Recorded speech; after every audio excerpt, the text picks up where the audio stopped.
Hey everyone, just about every episode you hear a promo for my Patreon, but I try not to beat people over the head with it too much because I know that we all have a million things competing for our time, our attention, our money, and I know we all have a ton of services that we're subscribed to already. But I wanted to take a step back for just a moment here. First, I want to thank everyone who is or has been a patron.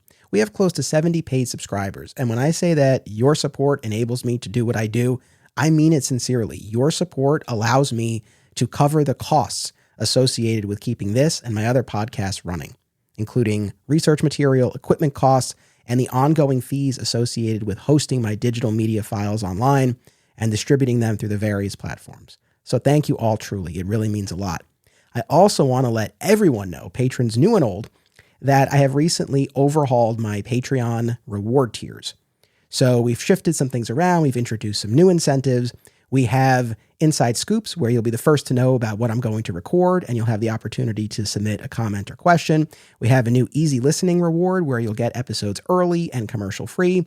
We have, of course, our sponsorship tier. We have a new, what I'm calling Kryptonian Science Council reward tier, where you have the opportunity to join me and fellow patrons for a roundtable discussion. There's a lot of really cool stuff. Perhaps the big ticket item, the one that I really want to make sure everyone knows about, is our brand new spin-off podcast called Beyond Metropolis. So Superman and the City of Tomorrow will always be home for me, but there's a whole world outside Metropolis city limits. Now, on this new spin-off, Beyond Metropolis, we'll be applying the digging for kryptonite approach to the rest of the DC universe. So hop in the Supermobile as we rocket to Star City, Themyscira, Coast City, Atlantis, Central City, Gotham, and more, examining the stories across time and media that have shaped the rest of the icons of the DC universe. This new monthly podcast debuts in November. We'll be starting with Hal Jordan's wild ride from Emerald Twilight through Green Lantern Rebirth. I can't wait to get into this. I hope you will join us. Please check out patreon.com/Anthony Desiato, and thank you all for the support. For decades, the history of the DC universe has been marked by its crisis-level events, status quo-altering storylines that have rewritten continuity while also providing a meta-commentary on DC Comics publishing itself, and all under a signature red glow. This is Red Skies, a 13-part podcast epic mining these events and the Superman of it all. Welcome to Digging for Kryptonite, a Superman fan journey. I'm your host, Anthony Desiato. This is Red Skies, Chapter 13, aka the finale. And joining me to discuss the most recent, but surely not the last crisis event from DC Comics, aka Dark Crisis, is the owner of Acme Comics in Greensboro, North Carolina, returning guest, Lord Retail himself, Jermaine Exum. Welcome back. Hello, Anthony. You said owner of Acme Comics, and I was still like, where? Part of me still did that. It's still a little new to me being able to answer to that. It's still a little new to me. I think you said the same thing when I had you on last time to talk about Bendis Superman, but maybe by the time we have you on again, it will have settled in for you and you'll have grown accustomed to it. I guess maybe for people that don't know me, let me do a little bit of lead in. I have worked at Acme Comics since 1996, which I guess technically means that I have sold every one of these stories and pitched every one of these stories, except for Crisis on Infinite Earths. So I think that an element of this conversation might be from retailer point of view. I think that might be an aspect that comes into play that I can provide, maybe. So just to set the table for everybody. So we're here to talk about Dark Crisis on Infinite Earths, the 7-issue 2022 miniseries by Joshua Williamson, and the artist whose pronunciation we were debating right before we hit record. So Daniel Sampere or Daniel Sampere, depending on your pronunciation, but those are our chief creators on this work. And we also took a look at some of the lead-up material. I read the Infinite Frontier miniseries. I took a look at, though I did not fully read, the Justice Incarnate miniseries. Oh no, that was the one. That was the one I really thought that had some stuff for you in it. Listen, well, we'll get to all of that, but I at least got the gist of it, and then I did look at some of the ancillary material, some of the tie-ins to Dark Crisis. Most particular, the Superman one shot where we see Superman in his fantasy world where he gets to watch John Kent grow up. I also read the Big Bang one shot by Mark Waid that takes us through the tour of the new Earths and all of that.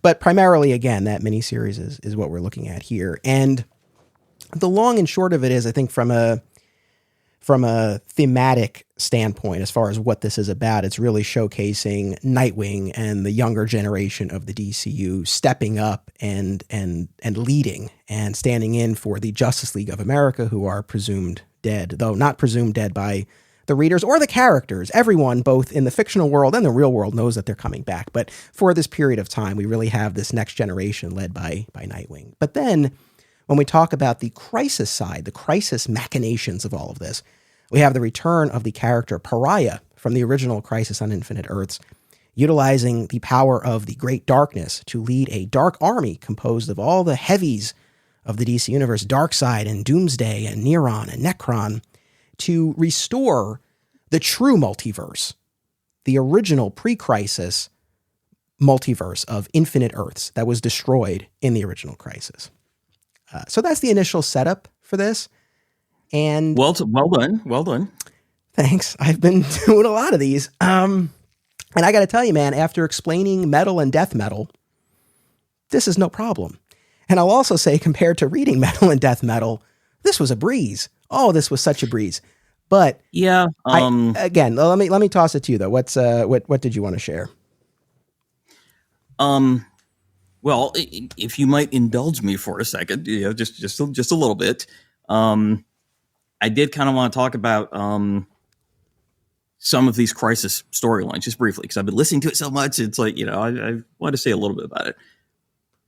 So there was something that either you said during, I believe, 0 Hour, which I think I listened to that one 3 times just to figure out where it was, or something you said or the guest said that you expanded upon, and it caused me to begin to take notes on a subject matter. And like I said, I didn't write down the quote. I just started taking notes. And then, a couple days passed. I was like, why was I taking these notes? Don't remember. Continue forward. I'll just begin by saying this. Crisis on Infinite Earths, as far as the motivating opponent or whatever, it wasn't personal. The Anti-Monitor was like, I hate matter. I hope you guys love antimatter because that's what I got for you, right? That wasn't anything personal. Right? 0 Hour, super personal. Hal Jordan had lost Coast City. He wanted power from the Guardians to bring it back or reverse it somehow. They were not being helpful. He got more power and figured out how to do something, not just for himself, but he's like, I can fix everything for everybody. That was a really personal motivation.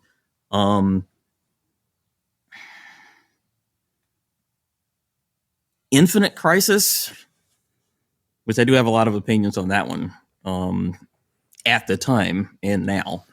I think that was personal. That was personal in that you had your surviving characters from Crisis on Infinite Earths had been looking at the resulting DC universe / reading comics and didn't like what they saw. They had sacrificed everything for this. Didn't like what they saw, started making changes. Personal. Final Crisis. Not really personal, right? There was no real, I'm doing this because. Right, Darkseid, anti-life, that's his whole thing. Yeah. Metal and death metal, I guess they weren't personal, I guess.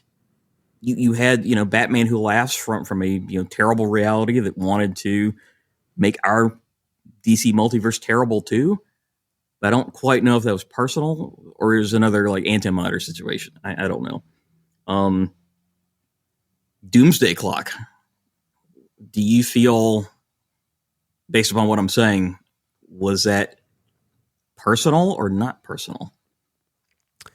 I think that one walks a line because there's such a coldness to what Manhattan does.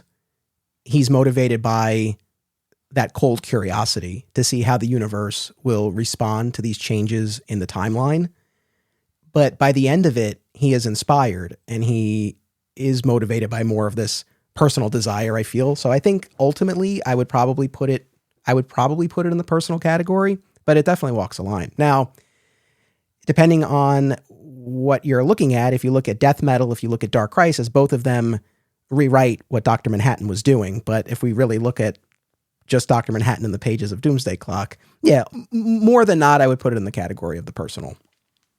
But I just found that terribly interesting, and I'd never really looked at it that way, you know, as far as like why these things were happening. Also, I'm so happy that you reacted positively towards the majority of what Doomsday Clock was doing, which was a very pro-Superman story. It really was a very, like, this is why Superman is enduring, and is letting the reader know, and it was literally letting Dr. Manhattan know, like, because he was curious, like, what an interesting place the DC Universe is. Well, who's this guy? Who's this Superman guy? Why is he always there? Maybe if I wonder if I do this, do I get the same guy? If I do this, do I get the same guy? You know, I really was hoping that you would appreciate that element, that there wasn't like this, you know, Superman puts Manhattan in a headlock and he defeats him that way. It wasn't even about that. It was about Manhattan was inspired. That's how powerful Superman is, right? Yes, absolutely. Absolutely. Having analyzed, that's what you did, all of these Crisis storylines, do you feel that they were all editorially driven, or some of them a creator said, I have a story to tell. Can we tell my story? Oh, metal and death metal, I think that was all Scott Snyder. Even if the inception was, hey, we need an event, I think that what that became was totally him. I could be wrong, but I read it and I get that sense. I tend to agree with that one. Now, I don't know. So death metal was a crisis. It wasn't labeled that way, but you have a new DC universe at the end of that story. You do. And, you know, getting into that lead up material that we're about to get into, the interesting thing about that is part of the story will be that your DC heroes and villains and civilians, they know what crises are. They're aware of that now. They're aware that, hey, sometimes something happens to us where I don't know what high school I went to anymore, or maybe I never worked at this place. I don't know. I don't know when it happens. The characters are aware of that, which is fascinating. Completely fascinating. Fascinating, one way to put it. I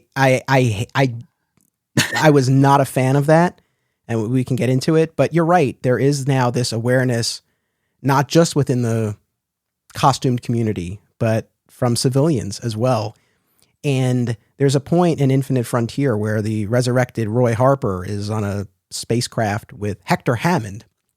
And Hammond specifically says, oh, when the universe was restarted, I was restored to my factory default settings. No giant head anymore. And I remember reading that, and I said to myself, that is insane. That is insane. It's like, it's one thing. Look, of course, there's a suspension of disbelief with all of this that we're reading. But we can sort of wrap our heads around, well, what might happen if a guy who flies landed in the streets? Well, like, what would happen? How would the world react? We can kind of wrap our heads around that. This idea of knowing I was erased from reality and brought back and my history was changed is insane. And I get the temptation. I genuinely get the temptation to explore that. And it's a new facet of all of this. So I totally get the instinct, but to me, I don't know. I think this kind of goes back to the similar problem that I had with the metal events of these, you know, drawing these connection points between everything and sort of taking away what little mystery or wonder might remain. So I was not really a fan of that. I think it's interesting to a point, but I was not on board with that. So there was an issue of the series Astro City, which was a very, it was a series by Kurt Busiek that had a lot of analog characters and concepts for other comic book tropes and stuff. And there was a mail away, Wizard 1/2 issue. And the subject matter was simply a regular guy, citizen, that he remembered being married before a crisis event took place, and he remembered that. He just carried around this memory of what he had, and I always found that kind of interesting. That it really summed up what sometimes takes 12 issues to do, and reboiled it down into one comic book experience by a regular citizen that I'm here, I guess, but I know it used to be completely different from this for me on a personal level. But at this stage of our comic book reading, right, at this stage, and with things like the multiverse being like a water cooler conversation, that everyday conversation amongst regular people, the word multiverse might pop up. Is it fun now where the DC characters are like, I don't know, maybe a crisis happened? Is that fun, or you're just like, that should never be so? They should be aware of this type of thing.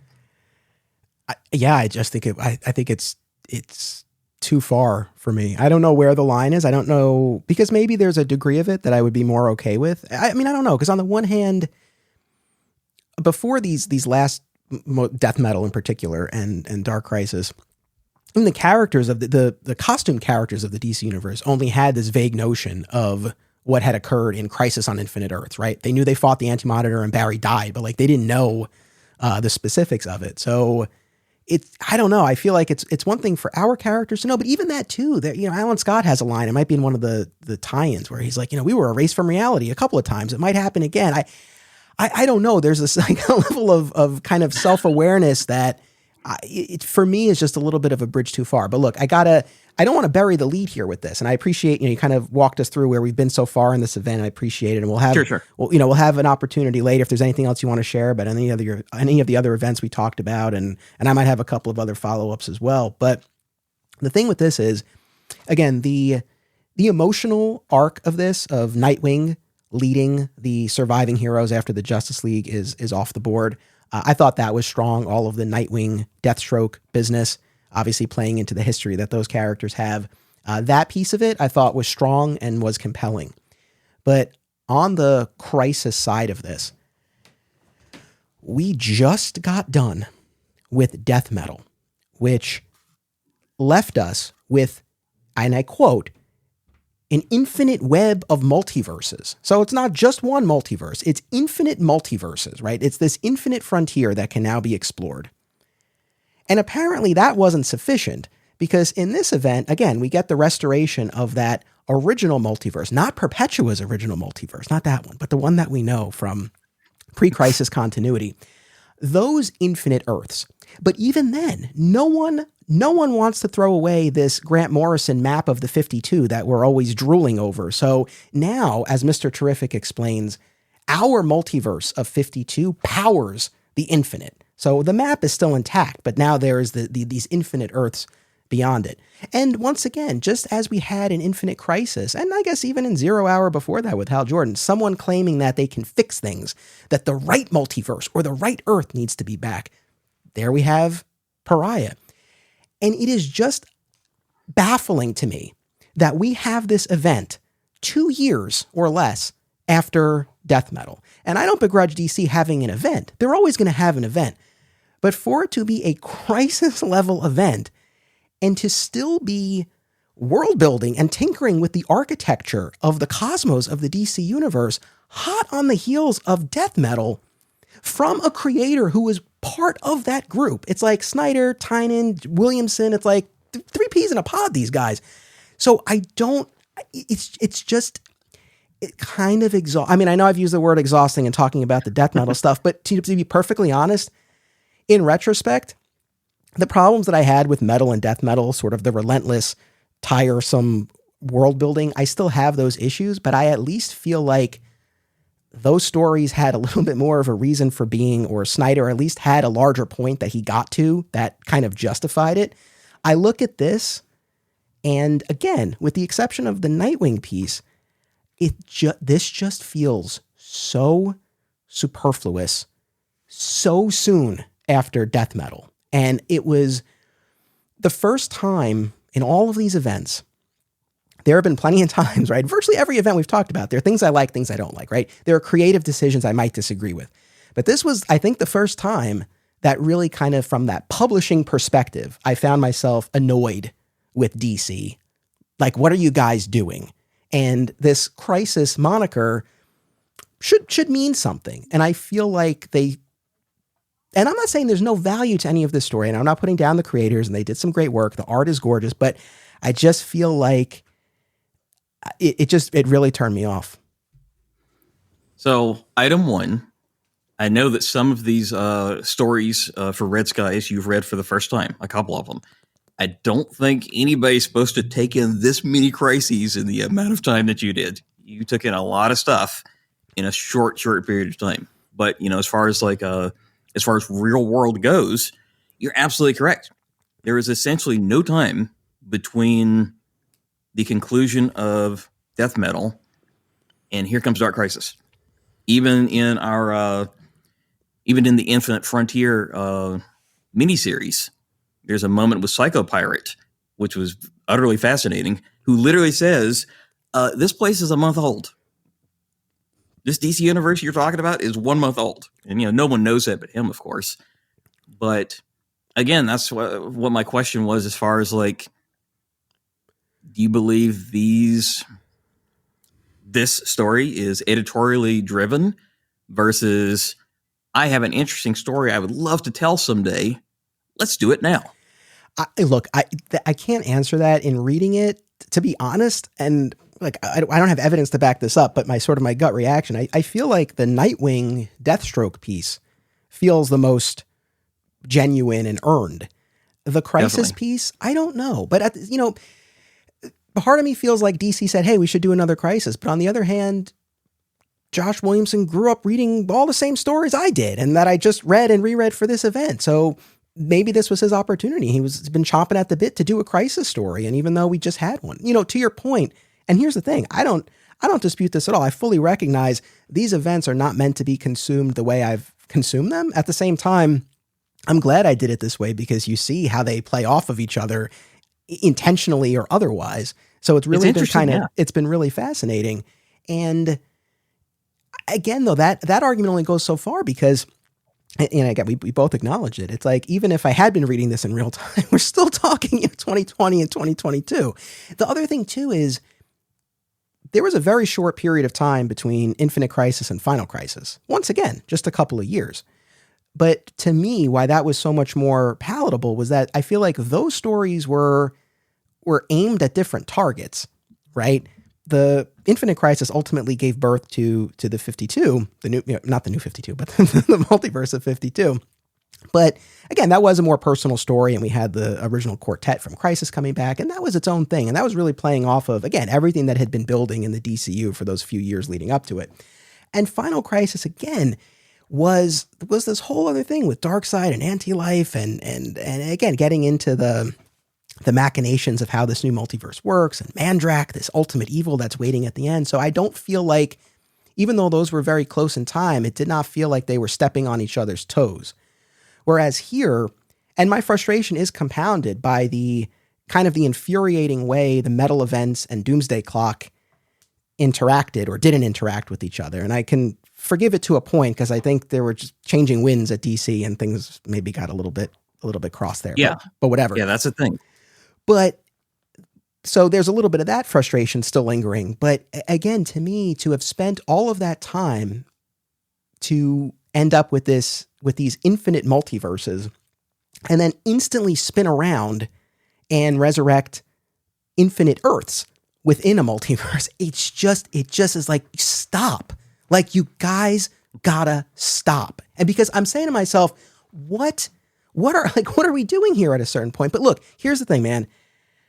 And again, I know we talked about having you on for Bendis, and it's like, I feel bad because it's like, Bendis is your buddy. You seem to enjoy the run. I mean, we talked for 2 hours. I still couldn't say definitively whether you liked it or not, but we'll say you liked it. I did like it. You did like it. I did like it. Similarly it remains in my collection. Yes. It's like, look, I know look, you have your relationship with creators, and that's important. And you're here, not that you're BSing your customers, but like, you're here in this capacity of connecting them with material, explaining things to them, sharing things with them that you think they'll like, explaining to them, hey, if you want to get the full picture of Dark Crisis, you got to read Shadow War. You got to read Justice Incarnate. Like, that's there. You have these books on your shelf. You want to sell them. Like, I get that. So that's why leading into this, I'm like, I feel bad. It's like, bring them on here to like dump all over this thing. But let me ask you sincerely, I mean, what reaction have you gotten from your customers to Dark Crisis? Like, were they all in on this? Were they having any of the same issues that I did? Like, I am genuinely curious. Okay, good. This is why I'm here, because there is something about participating in a story like this, like these, not Crisis on Infinite Earths, because while I remember seeing it on a spinner rack, I was not reading DC at the time, wouldn't for years. But there's an element of participating on a weekly/monthly basis with these type of things, where there's what's going to happen next, or what installment came in this week. That's a different energy versus reading it in collected form. Also, I was curious if you've read all of these through iPad, or if any of them you like pulled a book off the shelf. Oh, it's been a mix. Some of them I've had in trade, some I've read on my iPad, some like Dark Crisis, I have the issues. So it's been a mix. Because I was really curious if that played a role in your exhaustion. With just so much stuff compacted together, were the iPad reads exhaustive, or were those not the exhaustive ones where you're just like, I got to put this down today? Because it's like I read Infinite Crisis on an iPad and I was totally fine with that. I read Metal on an iPad and that was exhausting, but it was exhausting for the reasons that I mean, here's the thing. I totally get the questions and they're fair. I think, I mean, ultimately who am I to say, but I feel like I know myself well enough to know when there are things like that might be working against me, but I don't think that was necessarily the case. Your point is well taken. Like I was just curious. I've been there for the events where I've been picking them up as they come out, and yeah, there definitely can be an excitement. You get caught up in it, but I don't know, something like Doomsday Clock. I did not read that as it was coming out. I bought it as it was coming out, but I didn't read it until it was done, and I love it. And then and that's the other thing too, where the Metal Wars, Doomsday Clock, Dark Crisis. I feel like the events that Doomsday Clock is like sandwiched between. Like I feel like they're bending over backwards to accomplish ultimately the same thing of saying everything has happened, everything matters, everything counts. And again, they continually rewrite Doomsday Clock. And I have another example here from Dark Crisis, but I'll get to that in a second. But of those three, Doomsday Clock is the one that has the permanent spot on my bookshelf. And it's the one that I see myself going back to in the years to come. Yet in a strict sense, it's the least canon out of all of them. But we find, it's the sort of thing like we make our own headcanon at a certain point, but it's just kind of funny to me. So going back to that real quick, thinking back to your question, I believe that retailers were either told, or I extracted this from some interview, I don't know, that Doomsday Clock was happening, quote unquote, about 2 years from now. You were saying we don't know when this is taking place at all. It was simply 2 years from whatever's on the shelf right now, which is super vague. Yeah, super vague. But I'm trying to think that if a person bought all of Death Metal, right? Like, I feel like there were as many tie-ins as there were chapters of the actual story. If I'm not mistaken, I feel like if you were doing Death Metal, you may have bought 25 comic books. I don't know. So doing Dark Crisis so soon afterwards, there was a little bit of fatigue. There really was. Some of our diehard DC is my brand customers, I'd have to say, you probably should look at this Dark Crisis thing, because they were kind of like, you know what, I think I'm going to skip this one, when they've skipped nothing. Now, again, from retailer point of view, we did learn that with issue number 4, the name of the series changes from Dark Crisis to Dark Crisis on Infinite Earths. And, for me, that lets me know, okay, there might be something different going on here. This might be something to look at and to make sure our DC people are, considering it, giving a little bit more consideration. That added some, from marketing point of view, because we hadn't read the books yet, it added something. It added some gravitas. It added some weight to it. Dark Crisis on Infinite Earths. That's a thing, right? As far as marketing goes, before we actually read anything. But there was indeed some fatigue. And I think that DC knew that, in that there were, I was about to say there were less tie-ins than Death Metal. I think there were, but there still were some ancillary branches. There were some ancillary branches on this one. There were. I'll say this. I didn't read many of them, and I didn't feel lost. So I will say I think they did a good job of making them complementary without making them necessary. So you had the 7-issue miniseries.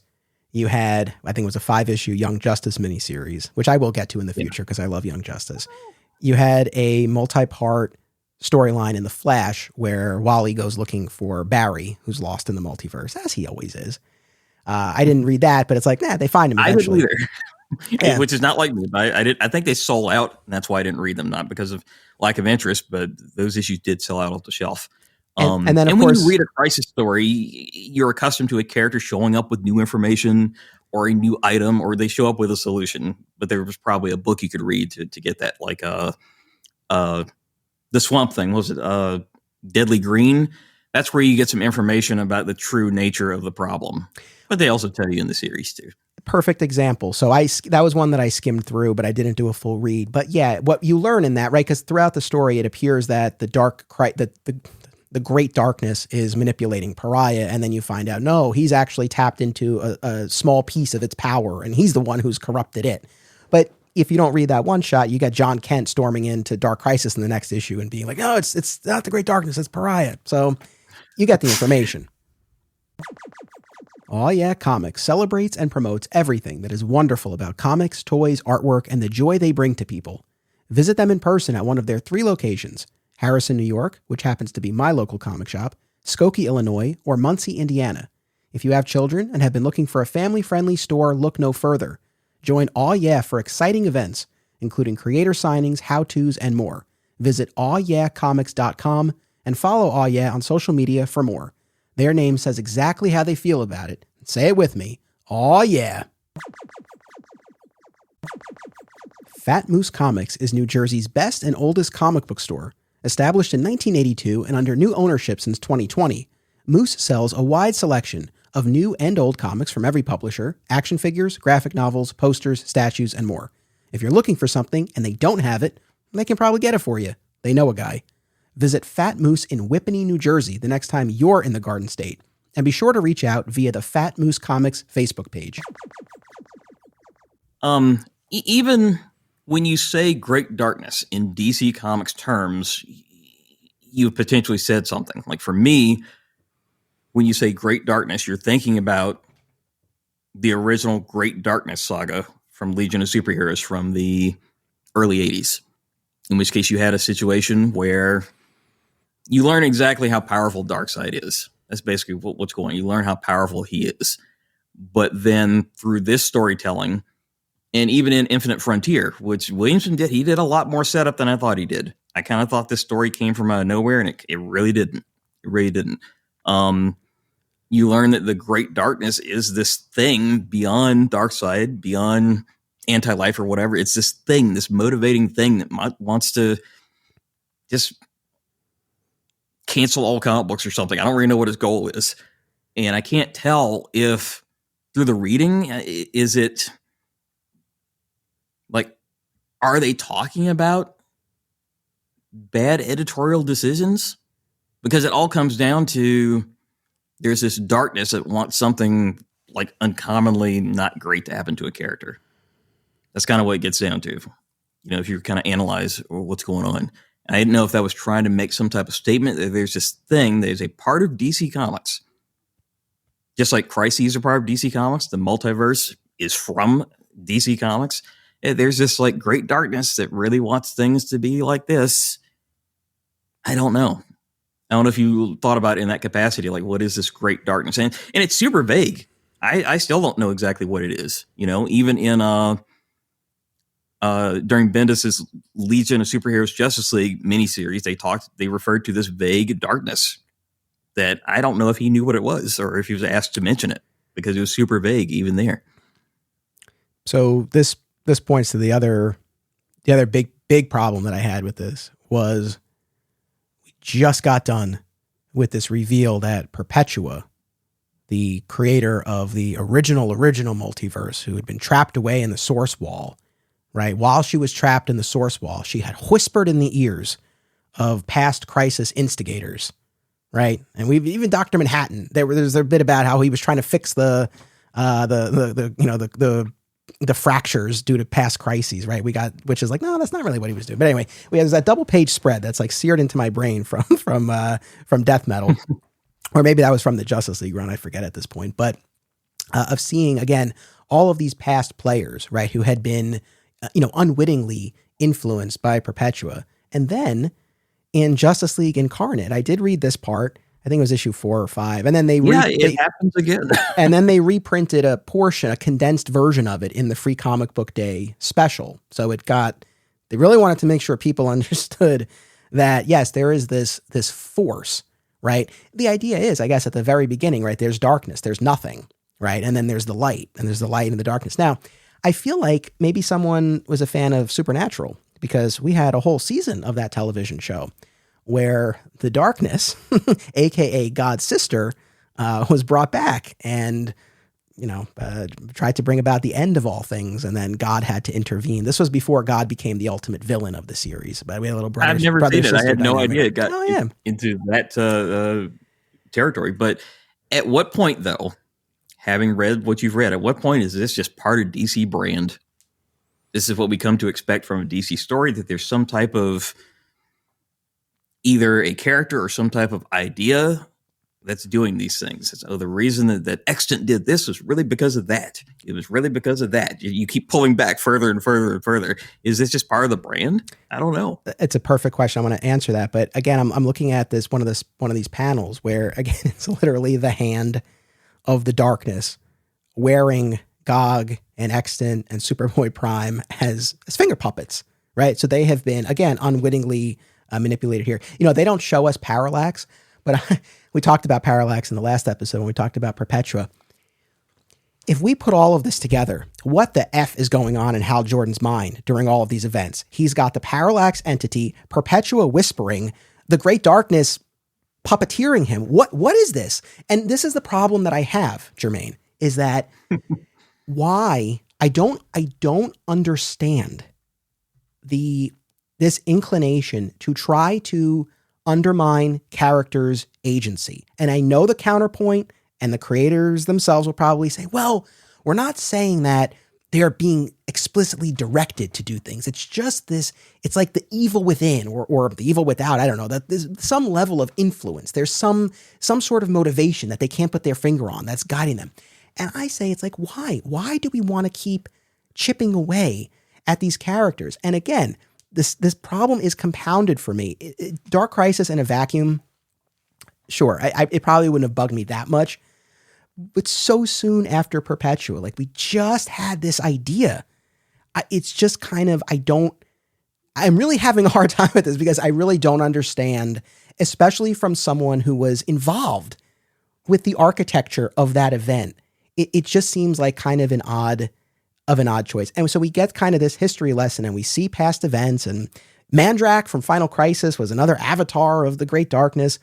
And we have, again, yet another rewriting of Doomsday Clock, where we're told the Great Darkness spread its influence across the cosmos and found a being of great power. It cursed the quantum life form with the task of weakening the heroes of Earth Zero by stealing time from their universe. It's like, man, that not only is that not what Doomsday Clock was about, but when you make it that, again, Death Metal made it that he was trying to fix the multiverse. This makes it that he was being influenced. It's like, no, you take away what that story was about and what was earned at the end. And I legit have a problem with that. There was a brilliant opportunity to never mention Dr. Manhattan ever again. Just let it be that moment of time where the characters interacted with something, the reader got to have something, and we never talk about that again. Certainly not in this manner, where it is diminished every time it's referred to in that manner. You know what I mean? And that's kind of what I was getting at, as far as like, at what point are they simply referring to DC editorial is the reason that this happened to this character, or this character was made to do this thing? At what point is that what the Great Darkness is getting towards? I don't know. I mean, again, I think that is a good question. I appreciate the work that went into this. Honestly, not that I think Josh Williamson will ever listen to this. Well, I don't know. You're the guest, so he might, and if he ever does, it's like I appreciate the work. Honestly, And I look like, and I can say this really about all of the events, all of them, Metal Wars, everything. They all genuinely feel like they're made, whether or not the genesis for the event is editorially publishing driven. That aside, the people who've worked on these books clearly have a love for the characters and for the history. That always comes through, and it comes through here. And I do appreciate that. Well, that being said, I appreciate your desire, your attempt to very generously try to find some sort of deeper meaning or commentary that the book is trying to make.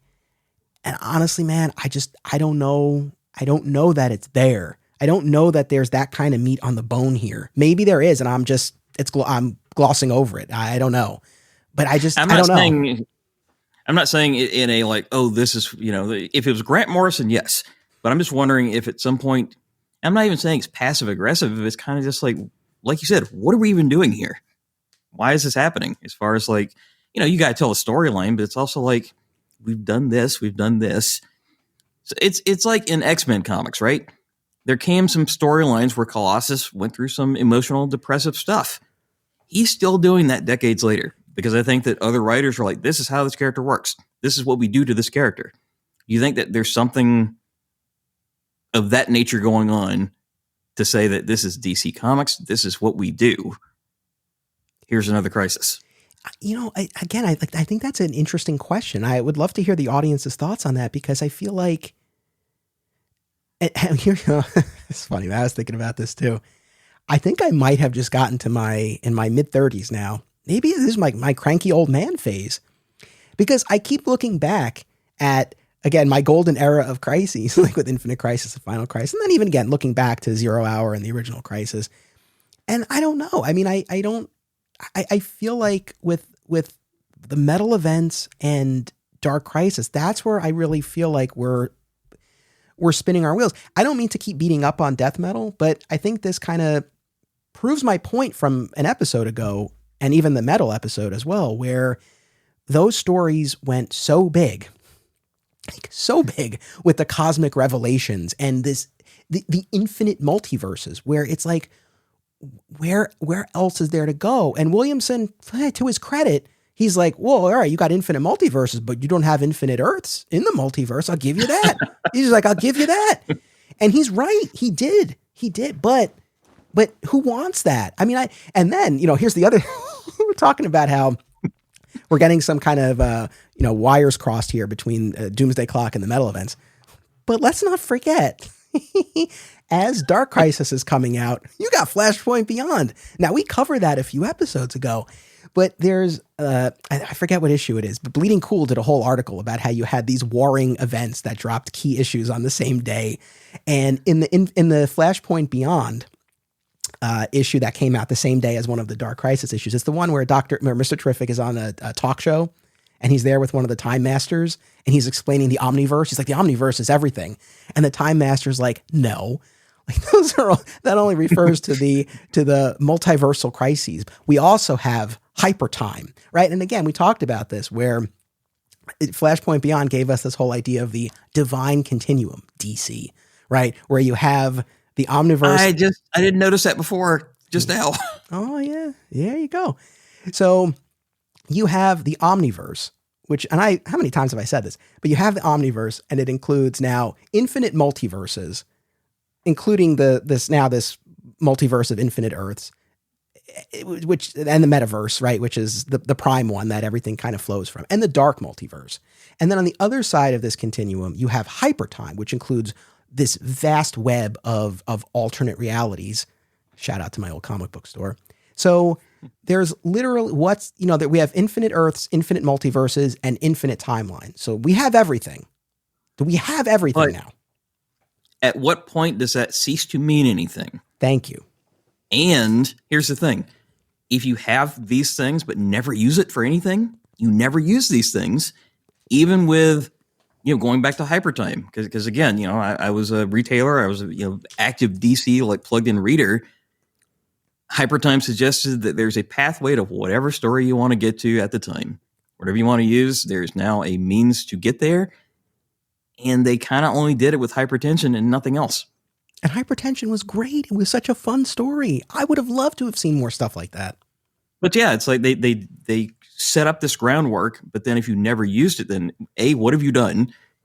And B, it ceases to mean anything that you have multiverses within multiverses. It's like, okay, and I think we're on the same page here.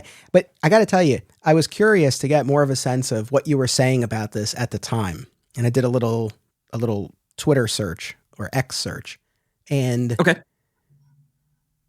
and I read this was you retweeted this in November, and you said, when people by the way, people should be sure to follow Lord Retail on Twitter/X. You break down working all on the new Blue books. Sky. Blue Sky. All right, make sure you follow. But you wrote in November, when people ask to see comics with Deathstroke doing things, Dark Crisis will now be a go-to suggestion. And you know what? I stopped and I said to myself, you know what? He's right. Deathstroke does do things. And by that metric, Jermaine, I think this story might be a winner. So it really depends on how you look at it. Now, facetiousness aside, that is the angle of this story that I think had some merit. So I get what you're saying. So it's like, I took 1,000,000 notes for Infinite Frontier. I took 1,000,000 notes on Justice League Incarnate. And I took some notes on actual Dark Crisis. There's a Thomas Wayne through line from Flashpoint to Tom King Batman through this and into Flashpoint Beyond. There is. Williamson, he tries to rehabilitate that guy. He tries to rehabilitate that guy that did those horrible things to Bruce Wayne. He puts in a genuine effort where I was almost like, does he deserve this amount of rehabilitation? I don't know. There's a lot of work went into this thing. A lot of work went into it. A lot of heart went into it. And a method through which I have sold Dark Crisis is to not really mention like multiverse stuff and simply say, this is a Nightwing versus Deathstroke story. And when I frame it that way, the person is usually like, okay, I'm going to try this. I do not have history with New Teen Titans. I barely have history with Titans. Like, I have Titans comics. I do. I got the Dan Jurgens Titan series. I've got the Jeff Johns stuff from time to time. I do not have longstanding backstory and history and love for those characters. I really don't. Nightwing, yes. But Deathstroke has always puzzled me as a character. He is held in such high regard, but I do not understand the character. I barely understand how he works. I think he's supposed to be peak human like Captain America as far as strength and tactical mind. He's supposed to be those things, but he seems like he can't get past the Teen Titans ever in his endeavors, or he can't let them go. I don't know what that is. I don't understand it. I never did. He had a significant moment in Identity Crisis. He did, where he was able to defeat experienced heroes with ease. He had never done anything like that before or since, except for in this story, in Dark Crisis, he has some moments. And it literally does boil down to Nightwing, how he works, what he believes, what he represents, and Deathstroke, how he works, what he believes, what he represents. And I think there's something to that, Sidebar question, Counselor. At what age would you have loved this story? Because I think there's something in it that there's an age that you would have been where you would have loved Dark Crisis. Before I answer, we've almost totally lost you from the screen. There you go. Okay. So I know there's two different lines of thought there, talking about Titans and also talking about at what age would you have loved this story? I don't know that there is one. It's very hard to answer though, because like as I've talked about, right? There's things in this. Well, yes, although I've never been a huge Titans guy, so I do love Nightwing though. So I think that even now though, that resonated with me, but you know why it's hard to answer? Because so much of my frustration with this is how, again, superfluous it feels in light of what's come before.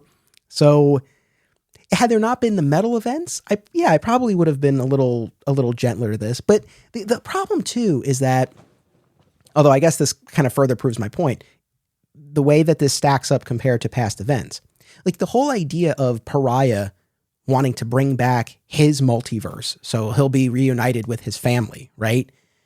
You know, the right multiverse needs to come back. We've had that. Like, we had that flavor when the quartet from the original Crisis returned, right? All this business about the wrong Earth was saved. We have to bring back the right Earth. We're going to find the right Earth. And I feel like that was done, for me at least, in a far more compelling way. Like, I don't really feel like there was ever much here to make me care for Pariah or about Pariah. Yeah, that's a character that I barely understand. I think through the Flash television show, I captured some level of understanding of how that character worked. But also, given the nature of our DC universe that's been unstable since Crisis on Infinite Earths, in reality and in storylines, been unstable to the point where a character that kind of knows how to figure out stuff can kickstart a crisis or try to change things. Is that not something that's subject to happen? Where, you know, not just Golden Age Superman and Superboy Prime can say, hey, what's going on here? Another character could say, hey, what's going on here? I think that's something that's subject to happen. It's just that, why Pariah? That's not, I know he would know how to do things. He would, but I barely understand that character. Well, that, you know, it's funny because going back to the Sixth Dimension story from Snyder's Justice League run that led into Death Metal, at that point in time, this is going back a week for me, but the World Forger was using Mixiospitalik to destabilize reality to the point that it would trigger a crisis, and he could bang his hammer on his crisis anvil to have his new multiverse replace the one that was there. Similarly here, Pariah is in the ruins of that original multiverse, and he needs Deathstroke, his emissary on Earth, essentially, to sow enough havoc that a crisis is triggered. And because this is Pariah's power, he'll be pulled to this Earth, right? To then replace it with his. So, like, this idea now is gaining traction, right? That you can, a villain with enough power can quote unquote trigger a crisis, which is fine. If you know how. If you know how, yes. Which if you have Morrison's map to the multiverse, if you you flip it over and it's the dark multiverse, but maybe there's another little, maybe there's something you kind of peel up and then you open it and it lays out the instructions for this and you learn how to build a crisis anvil. But you know, your point is fair. Like, I don't know. I see, I look at that and I'm like, this is silly. And it's, I don't know. It's too, like, they all of the characters now, civilians included, I feel like we talked about this, have, for my money, too much awareness of a crisis, what a crisis is, what's happened before. And now this whole notion of like, it's not just like, oh, we want to rewrite reality. No, we are triggering a crisis. Like, I don't know. It feels too much for me, but then I don't know. This, to your earlier question, it's like, no, is this just now kind of what it is? I don't genuinely think this is what it's always been. I don't feel like that's what it's always been, but I feel like now maybe that's what it is. But is this not the evolution of those type of storylines if you do it more than 3 times? There's a reason why it was called Final Crisis. I was wondering also, do you think that Infinite Crisis should have been called Final Crisis and Final Crisis should have been called Infinite Crisis? Given the subject matters, I feel like, you know, at the time, given what was going on in Infinite Crisis, you could have called it Final Crisis, because to call anything Final Crisis, you know for a fact it will not be. I thought that was kind of a misstep. No one believed that was the Final Crisis. They just didn't. True. Well, yeah, I mean, there might be something to that, especially because that was a true sequel to Crisis on Infinite Earths. So even if you call it Final Crisis knowing, well, it's not going to be the final one, but it's kind of the final one in the sense of completing the loop on that original Crisis, which, again, I think that's further what frustrated me about Dark Crisis on Infinite Earths, that it's billed as the sequel to Crisis, where I feel like, and again, the old man in me, it's like, well, we already had a sequel to this. That was to me more compelling. I think that sometimes for me, there are moments where I've read a lot of comics. I know the function of these storylines. When people are upset that, they've just killed off my favorite superhero. How dare they? I'm going to write a ton of letters and get a petition going. Your favorite character's coming back. But then there are readers that have never experienced such a thing. They've never experienced a crisis. They've never experienced the, death of a team. They've never had that happen before. So I try to keep both things in mind.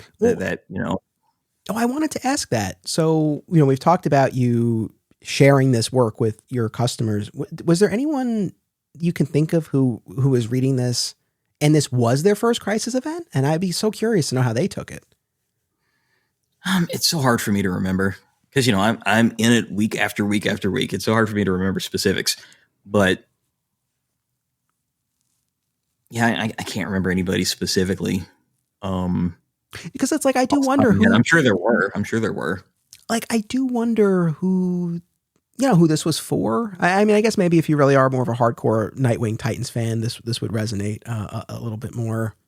I don't know. If you skipped, I wonder too, because death metal, I think we're in total agreement, though it wasn't called a crisis. It certainly was, but I don't know. Maybe I don't know that there were enough people who either skipped it or didn't get it or what, where maybe there is a sense of there's space for another one of these kinds of events. To me, having just read it, it's insane to me to do this right after. But again, I guess clearly the feeling was different. So for me, what I think about right now, with all this content being in graphic novel form is no longer coming out on a single issue basis, is how do I present this stuff to new people? If for some reason someone has maybe heard about Dark Crisis, or, maybe we're talking about cool Nightwing stuff. I don't know. I would have them read Infinite Frontier. I would have them read Justice League Incarnate. I would have them read Dark Crisis, because you do have something in that material, all by the same writer. Now, granted, in Justice League Incarnate, Dennis Culver is involved with the writing, and a ton of artists are involved with the writing, or excuse me, the art. I don't know if in your scanning, you noticed that a lot of people were involved to get this thing done. Mm-hmm. And that wasn't the case on Infinite Frontier. I would probably not mention death metal. I might say a crisis just took place. And you say that at this stage, a lot of people, whether they've read comics or not, they might know what a crisis is. They might. I'll say a crisis just took place. We're on a new DC universe. It's not fully cooked yet. Here's what's going on. If someone comes in asking for Batman Who Laughs, okay, and that's what they're going to ask for. They're not going to ask for death metal. They're going to say, I want Batman Who Laughs.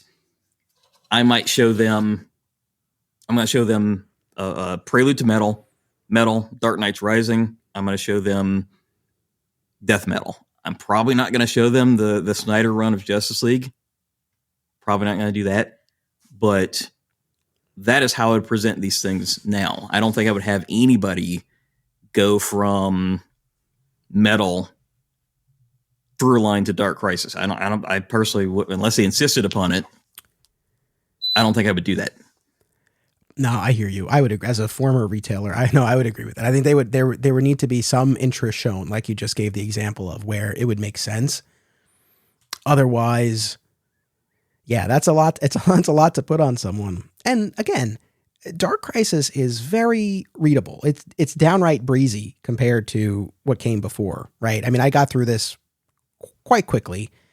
So there's something to be said for that. I think it's a far more palatable, digestible crisis event as opposed to something that you really have to wade through a lot. Although at the same time, and this, again, I can't believe I'm saying this after the frustrations that I had with metal and death metal, but at the same time, I think they were about something in a far more substantial way than Dark Crisis is about something. I feel like Dark Crisis kind of is going through the motions of what a crisis would be, but I don't know that it's achieving the same. And yeah, this is someone who's just read all of them, read or reread all of them in short I think succession. You've damaged yourself doing this Red Skies. You've damaged yourself in some manner. it's too much. It's too much content. But I don't know, man. Because I feel like, again, Doomsday Clock was 2 episodes ago, and I was all there for it. So I don't know. I really feel like if there had been something more here, I would have gravitated to it. A couple of other things we've touched on this, but we had Infinite Frontier, we had Justice League Incarnate, but then what really kicks this off in earnest is Justice League 75, The Death of the Justice League. And of course, I bought the cover with the homage to The Funeral for a Friend from the Superman story that started all of this for me. It's interesting because, like I said before, no one thinks that Justice League is dead, right? We, the readers, know that they're coming back, unless you really are new or you're kind of easily manipulated, I suppose. But if you've been down, some of the characters aren't 100% sure. They're like, maybe this was it, so we might need to prepare in some manner. Sure. But again, I think for most of us reading this, we know they'll come back, and within the pages of the comic, yes, there is a range of reactions, no doubt, right? And there is a great conversation, and I think it's Road to Dark Crisis with John Kent and Dick Grayson, where they're talking about this. And, like, Dick's been down this road before, right? Whereas this is newer territory for John. But even still, I feel like there are enough people within the pages of the comic who don't believe that they're dead, where I'm torn on this, because on the one hand, I guess maybe there's something clever or subversive about the characters themselves knowing that this is likely not permanent, right? Like if the book played it totally straight, like everyone thinks they're all dead, we as the reader are like, come on, guys, like we know what the deal is. So to have the characters have this awareness is intriguing, but I feel like ultimately it like renders their quote unquote deaths even more pointless. Acme Comics is a locally owned and operated full-service comic book store in Greensboro, North Carolina, for people of all ages and walks of life.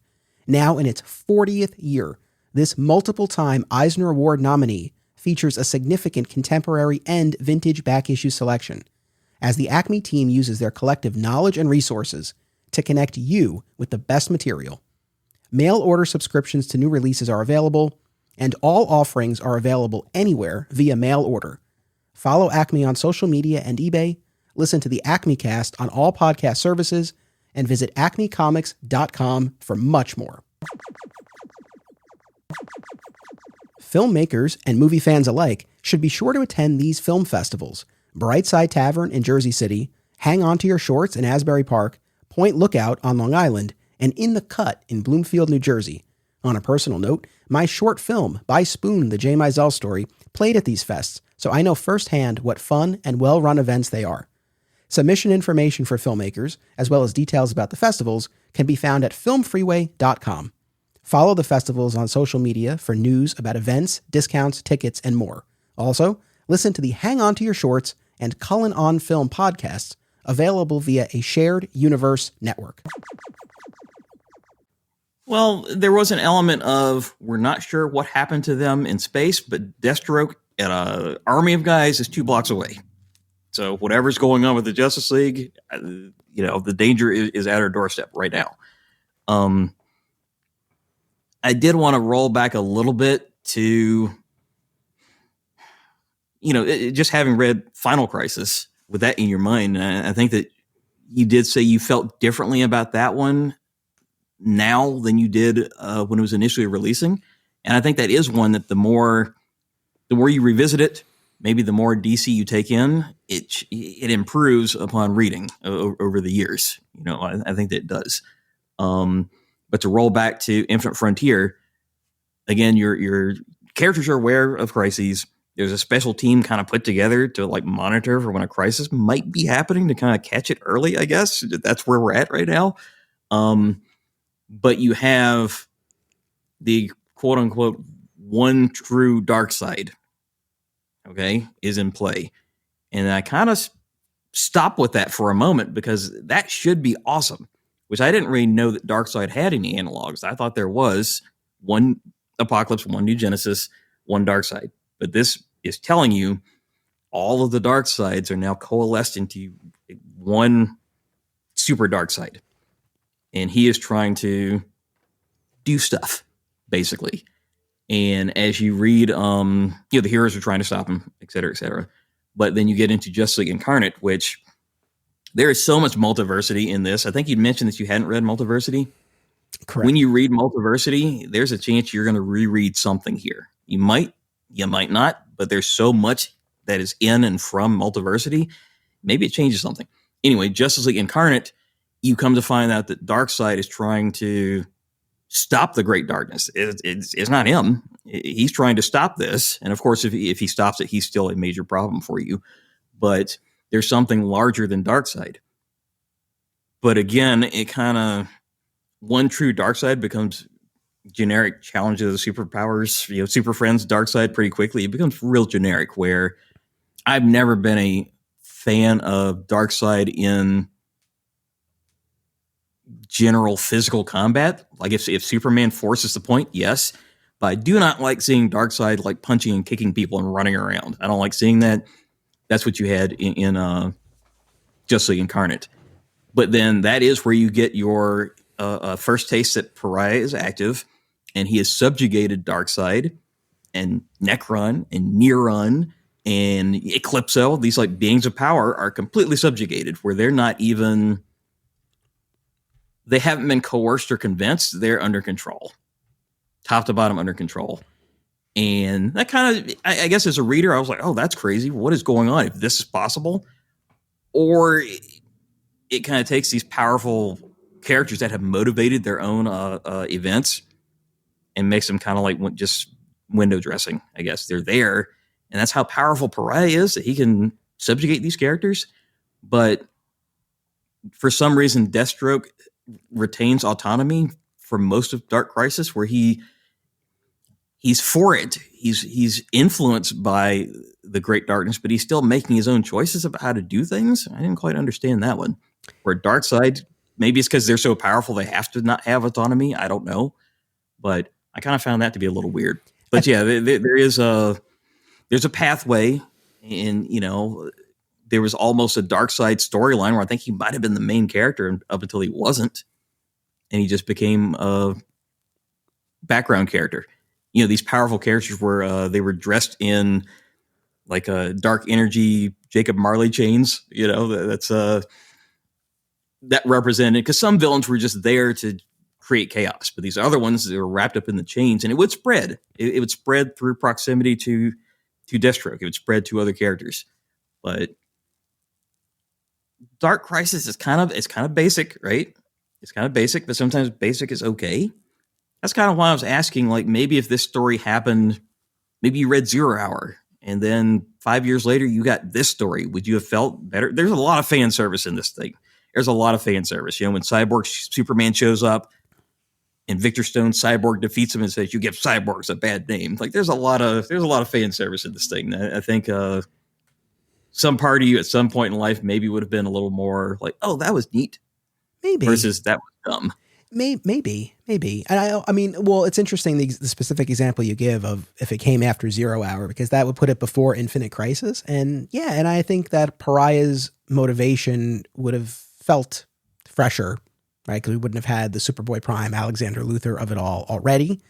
So sure, maybe that in the 90s as a kid, without having Infinite Crisis, without having Final Crisis and these others that have followed, yeah, I mean, maybe it would have. And here's the thing, a couple of things. Number one, again, I think for what it's trying to do, I think it does it well. I mean, I'm not sitting here saying, oh, it's not well told, or the motivations don't track, or whatnot. I have more of a kind of a fundamental disagreement with this book's existence in a way. Yeah, what was it trying to do?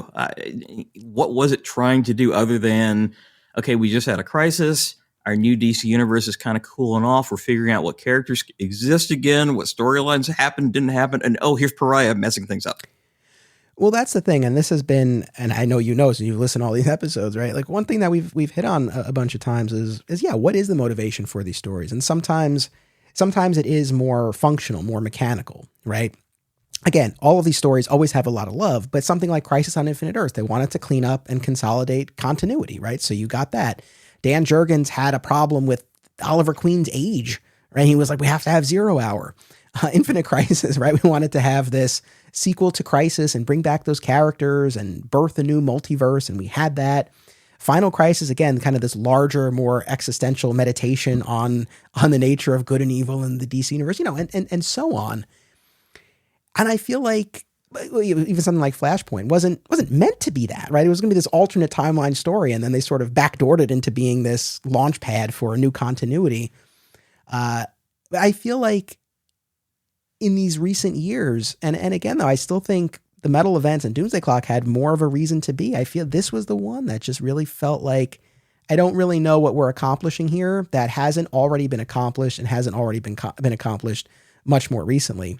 But to your point though about the Dark Army, I mean, you gave 2 options of how you might feel about seeing these heavy hitters chained up. And I wish I landed on the side of, wow, like that's really cool. Like this Great Darkness must be really powerful. But I was on the other side where it just felt like, I get why you're doing this. Like I totally get why you're doing this. You have to set up the Great Darkness / Pariah. Well, how do you show that this is the biggest threat the DC universe has ever faced? Well, if he subjugates the biggest villains that they faced before, that'll show it. Like I get it. I mean, that's the thing. I understand the instinct to do this, but I feel like just like it bothered me to reveal that Perpetua and then the Great Darkness were influencing past Crisis instigators, to now literally chain them up and take away any sense of self. I feel like it undermines those characters. So I don't know. That's kind of where I land. Would you have felt better if I'm not mistaken? Perpetua is not mentioned in this story at all. So I don't know if the fate that she meant that she was erased from everything, or didn't want to talk about that. I don't know. Would you have felt better if even Perpetua was, and Batman Who Laughs were chained up? Or do you prefer to close the chapter on all that stuff and not, even though we did see the Batwoman Who Laughs in Justice League Incarnate, but would you felt better if there's more mention of her, that we just dealt with this and now it's really that? I don't know. Yes and no. I mean, maybe, I don't know, because part of me feels like maybe that would have alleviated a little bit of my frustration. Because I think there's this gut feeling as I'm reading it of like, we just had death metal, right? Right? I feel like there's a little bit of that. So yeah, I don't know. Maybe that would have alleviated a little bit, but I don't know. At the same time, it's hard for me to say, yeah, I think that really would have solved this. I want to go back to Pariah though, because you mentioned hard to kind of get a read on that character, what he's about and everything. Here too, I don't mean to nitpick, but Pariah keeps talking about how he caused the destruction of his world, right? And set off the original Crisis when he used that device of his. But going back to the original Crisis, he ultimately learned that he didn't set off the chain reaction. Like he basically opened a door or created an opportunity that the Anti-Monitor was able to exploit. So yes, I mean, I guess ultimately he does bear responsibility for the fate that befell his world and his original multiverse, but it wasn't to the degree that it was painted in this. So is that the Great Darkness seeking another agent? I did Extant before. I did the Anti-Life Entity in Cosmic Odyssey. Now Pariah just popped up again. Let me get in his ear, and it got out of control, or it was never that. Like the hero said, you know what? It's not this Great Darkness thing. It is exactly and only this guy right here. Do you feel like that's what it was, or none of the above, or it changed? Because like you said, Pariah had kind of made peace with that until he did not make peace with that again. I think, and though I didn't read that Deadly Green special, I think the point of it is that the darkness, I think, look, my understanding, and I will probably get another Crisis that we'll find out the Great Darkness is being manipulated by something else. But my understanding, at least, is that the Great Darkness is real. I mean, in Incarnate, when we get that history lesson and we learn how the Great Darkness has influenced past players, that is narration from one of the characters. But when it is represented to us in that Free Comic Book Day special, it's just kind of omniscient third-person narration. So I do take that as gospel for whatever that's worth from DC. So I think it is the case that there was this war between light and dark, and a tentative truce brokered by Swamp Thing right back in the day, and that there was this influence being exerted. But I do think in the Dark Crisis, the point is made fairly clearly, or definitively, I think, that Pariah was not being manipulated or controlled, but rather the opposite, and that he had tapped into, I think it was like a tiny portion of the Great Darkness. So I think ultimately this was all Pariah manipulating a piece of this larger power. But then, when you're reading Justice League Incarnate and you're seeing Darkseid battling a giant aspect of Great Darkness, like literally getting batted around and stepped on by this actual character, you're like, well, what was that then? So it's a little. Is this what we love about DC, or this is what we don't love about DC? I don't know. I don't know. This is not. But here's something. Go ahead. No, I don't like. This is. I feel like I'll speak for myself. There's an aspect of all of these, crisis shenanigans that you enjoy to a point, but I feel like there is a limit to it. It's not an infinite frontier, and I feel like we've kind of crossed that. But no, please go ahead. No other brand does this. Because I couldn't remember everything that was happening in the real world at the time. Looking at Infinite Frontier, editor-in-chief is Marie Javins. Was Death Metal under Dan Didio, or at what point was he ousted? Then we have new leadership, and then we're doing Dark Crisis on Infinite Earths to kind of get something going. I wonder if that was part of, like you said, we just did something. Why are we doing anything remotely like this right now? I mean, that could very well be, we've talked about this, and it's come up again in this conversation too. You might not know, or you might know and you might not be able to say. Either way, totally fine.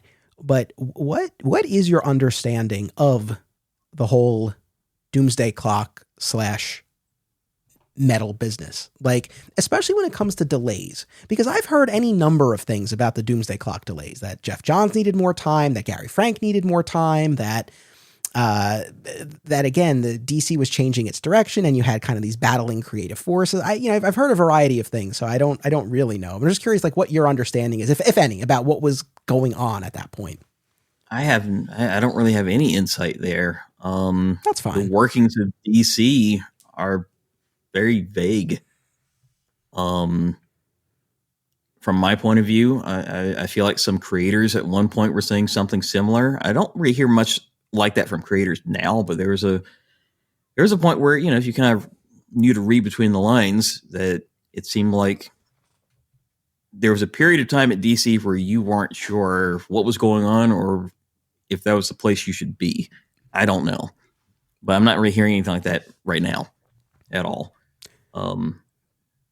No, fair enough. There was what maybe was a Doomsday Clock reference in Dark Crisis when John Kent is trying to build his new Justice League, and there's this montage of him asking people across the DC universe. And when he gets to Firestorm's like, I can't, not after, Is that a reference to his debacle in Russia? It would have to be, because nothing else happened to Firestorm other than that in recent times. Another thing about this story, though, is it really did seem like you said, that a new Justice League was being built, that John Kent was recruiting characters. We're going to the brand new Wonder Girl. We're going to the Batman of New York City, Jace Fox. These characters are about to take center stage while there is no Justice League. That kind of didn't happen. They were ambient, but this became a, Titans together. There's nothing wrong with that, because the Titans have never really had their moment. It's a long-standing DC institution. I've always said that there are three great houses of the DC brand: Justice Society, Justice League, Legion of Superheroes. Titans has been ambient, but up until right now, nothing. And, there's kids that have grown up with Teen Titans Go or Young Justice. And something that is working for me is I'm able to say the Justice League is disbanded right now. Something just really over the top happened, and they had to disband. Instantly, Nightwing says, the Titans, we're here. We've got it. So for the first time ever, the Titans are your first layer and level of defense and response. in DC Universe. And of course, that means all the supervillains are like, we'll see about that. So usually, when I frame it in that manner, people are pretty excited about Titans right now. We're selling a lot of Titans, much more than previous Titan series. But listen. I'm hoping that there's now a fourth house of the DC Universe. No, that's cool. Again, that was far and away my favorite part of all of this. Starting with Dick talking about the candle, right, in the Batcave when he took the oath and he became Robin, and this light that was lit, and then getting to this full circle moment at the end where he and Bruce are reunited, and Bruce breaks the candle, and he's like, "This wasn't the light. You are the light." Right? You kept me from the darkness when I was starting out and we were working together, and you're that light for the DC universe. I thought that, that was really cool. Look, there were some things I liked. One of the members of the Dark Army was Doomsday, but eventually when the Great Darkness is destroyed, battle's still raging, and John Kent is really holding the line, trying to buy everyone some time. And they're still waiting for the Justice League to return, and we'll talk about that too. But he's against the ropes here, and he's really taken a beating, but he's bought everyone the time that they need. And Doomsday is closing in, and John Kent, he's made his peace. He's really kind of calm about what fate awaits him. And then, of course, before Doomsday can deliver that final blow, Clark intervenes, and the two of them fight Doomsday off together. And John's like, "I've heard stories about you since I was a kid," and they're both like, "Never again." That was cool. And then, go ahead. That's what I call fan service moments. There are some moments in there that are really neat. Like when Hal Jordan and Barry Allen, the Flash, are about to, undertake their missions. And, Barry Allen is like, in brightest day. And then Hal Jordan's like, "Run, Barry, run." Like there's some fan service stuff in there. It's kind of neat. So I'm just wondering if it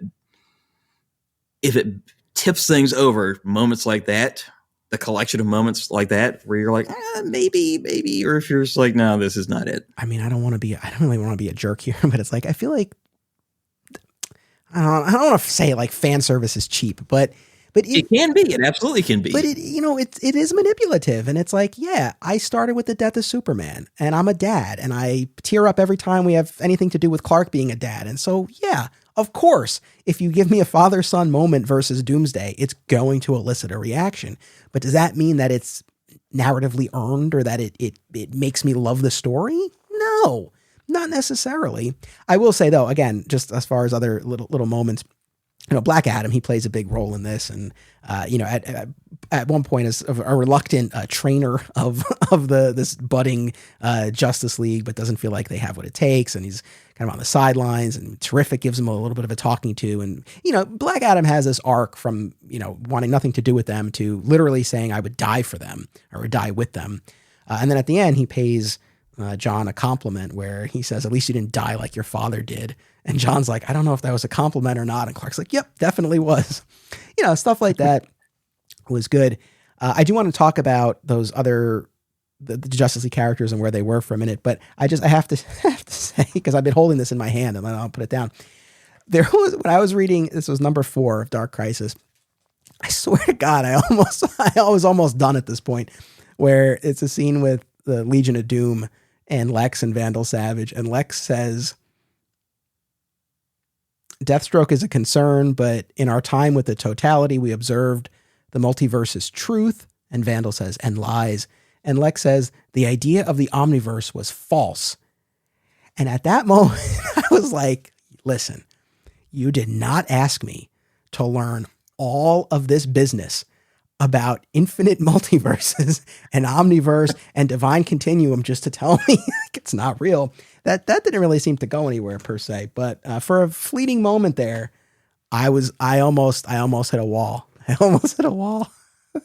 But do you file that under, we're making a statement editorially, or the characters like, whatever that was, I don't believe that to be correct, because that's not really a credible character, I guess, who has shown to have a thorough understanding of things. So I don't know. I did take note of that, and sometimes you do wonder about that type of thing. Yes. Yeah. As far as where the characters were, so Pariah placed them in these fantasy worlds. He gave them their heart's desire in order to create these like balls of crisis energy that he was using to bring back the Infinite Earth. Like you do. As one does. And the one I read naturally was Superman. And that was by Tom King and Chris Burnham, who had done the Batman Incorporated with Morrison back in the day. And yeah, I'm glad you read that one, because in the Bendis Superman story, there, when John Kent went away and came back at a different age, the parents missed time. But in this story, Superman got to have all of that time, but some kind of not great things happened during all that time that he was there for. Yes. There's actually, I think it's in the Infinite Frontier #0 issue, where Diana has become one of the hands of the multiverse, right? With all these other celestial beings. And she's kind of getting a tour, and they're talking about John Kent. And like, this kid's a danger. And they recount his history. And it's like, born on one world that was then destroyed, like multiple realities that were destroyed. He ended up here. Then he was displaced in time, and he was, tortured by an alternate version of his father. And then he came of age in the future. It's like, we got to keep an eye on this kid. And I'm reading it. It's like, oh my God, they're right. I mean, what they have done to this character. So to have this one shot where you get to see, and I like the way it was structured, where a few chapters, so you can see John at 13, 14, and so on until he's 18. And I thought what was cool was you got to see how he evolves into his own version of a superhero, right? Where, Clark's focus is more on what he's able to achieve here on Earth. He's not necessarily inserting himself into intergalactic conflicts, but John does just that. You're giving me a funny look. Would you disagree? No, I was rolling up my notes because there's something I didn't want to mention. You gave me a look where I was like, oh, I don't know, maybe I misread this. But so he gets involved, embroiled in this war on Ran, where Orion is invading apparently. But anyway, I thought it was a cool way to show how John becomes his own man. And just, I'm not there yet. My son is only 4, but there's, a scene where he's, I don't know, maybe 17 at this point, and Lois and Clark are waiting up for him. Well, Lois is mostly sleeping, but Clark is waiting up, and he's using his super hearing. And it's like, all that stuff totally resonated. Now, you're going to hate this part. I'm so sorry. But the thing that was that like really got me about this was it just reinforced what I have felt all along, that it was a mistake to age up John, as opposed to letting him grow naturally. That's all. Like Franklin Richards grew naturally? Is that what you're getting at?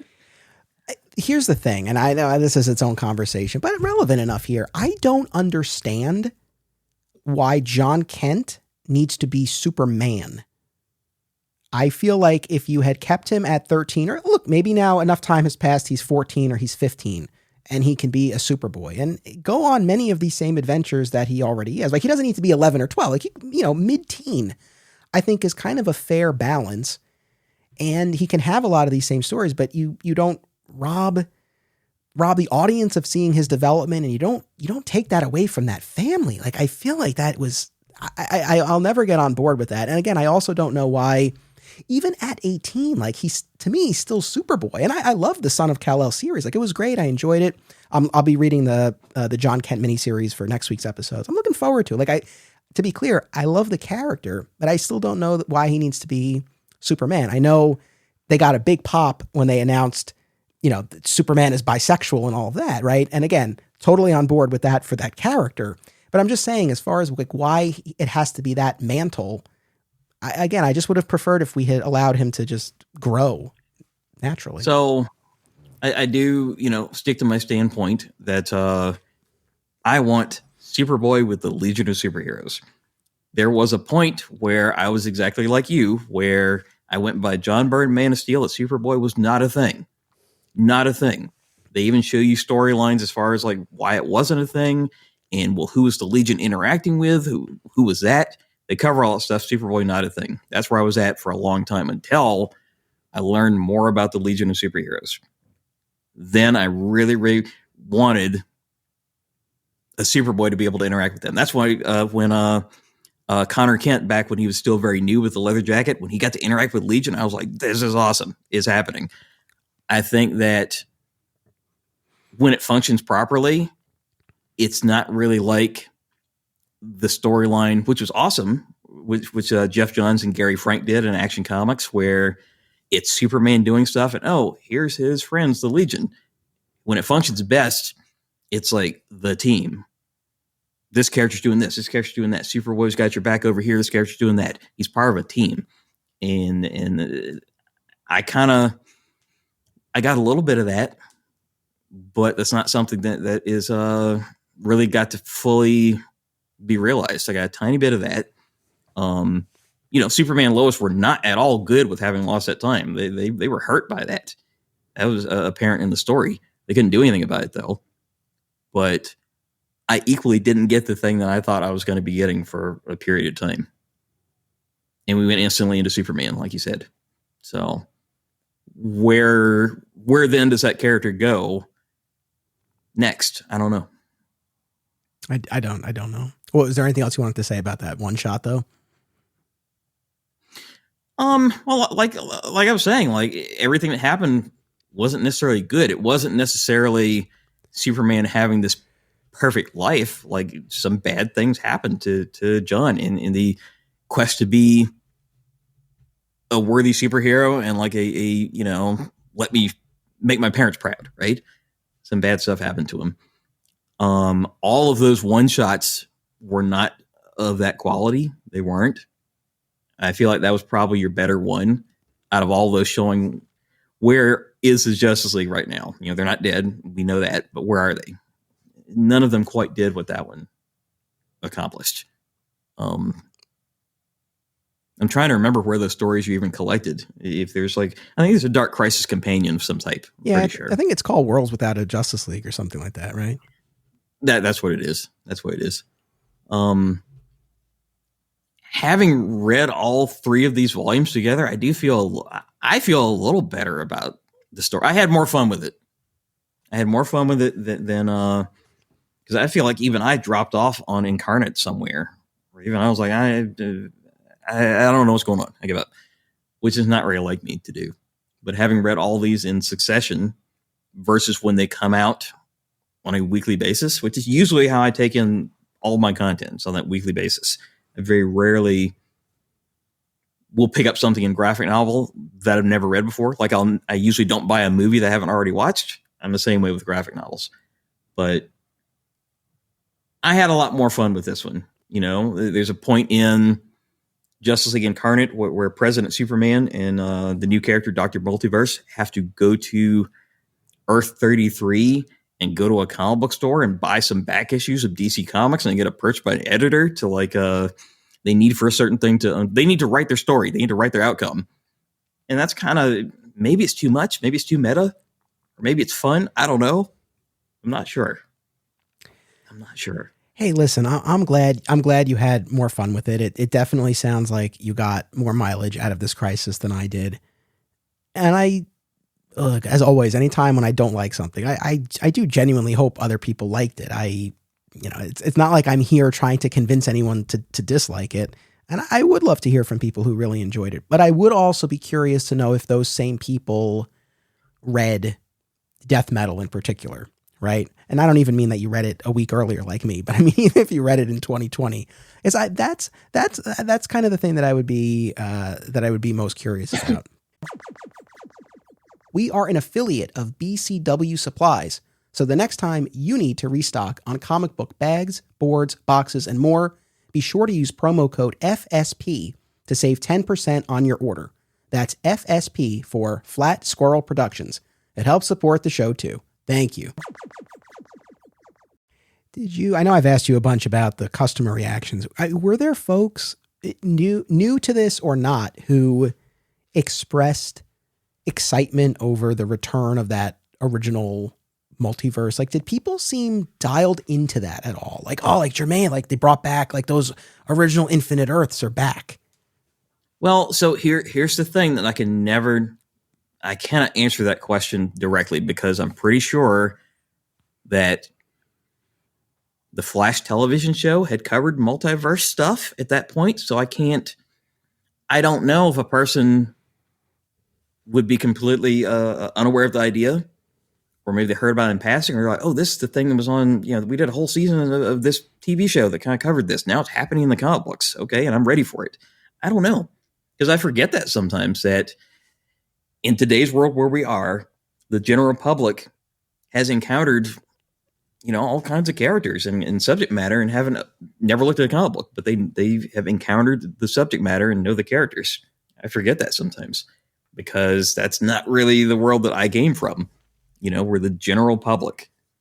Water cooler conversation, multiverse. Yeah. I guess two last things to say about Dark Crisis. Number one, I'm going to be a little bit of a jerk for a second, but hopefully this is at least amusing. So I use The Office. I use The Office a lot, for analogies. And, there's the safety training episode from early on in the show. I think it's season 3, where the upstairs white collar office workers go downstairs to the warehouse and they get a safety demonstration from Daryl. He's talking about operating all of this heavy, dangerous equipment, right? And Michael, gets insecure. And so he invites all the warehouse workers back upstairs to the office and has Toby, their HR person, lead a safety demonstration about all the things you have to watch out for in the office, right? Like, you don't want to get carpal tunnel syndrome, and you don't want to sit too long. So you really need to get up and take breaks and walk, and you got to watch out for paper cuts. And at a certain point, Daryl cuts him off and he's like, listen, what we do downstairs is dangerous work. This is foolishness, shenanigans. And it's one of my favorite, it's a great episode, and the foolishness shenanigans bit is fantastic. And again, I don't say this to be mean, but like that's kind of the way I feel with Dark Crisis versus even just the Metal Wars. I feel like the Metal Wars is like the downstairs warehouse safety demonstration. It's like, listen, there's I lost my camera here for a second, but that's all right. It's like, downstairs, like, it's dangerous business. There's a lot of stuff going on here. You got to watch out. You got to pay attention. The stakes are high.